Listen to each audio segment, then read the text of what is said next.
என் மதுரை வீரனுக்கு என்னுடைய மாமனுக்கு தேக்குமர தேகமடி அம்மா அம்மா.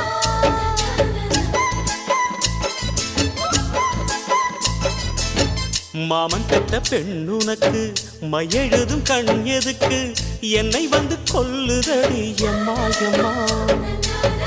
ஆத்திலே நான் குளிச்சேன், ஆசையா நீ புடிச்சே, தோளத்தான் நீ புடிச்சே, சொர்க்கத்தை நான் புடிச்சேன். அடடா, ஒரு அங்குலம் அங்குலமாக நீ ஆசையில் முத்தங்கள் போட அதை என்னென்னு சொல்லுவேன், எப்படி சொல்லுவேன் நானே. சந்தனமே குங்குமமே நில்லடியோ இனி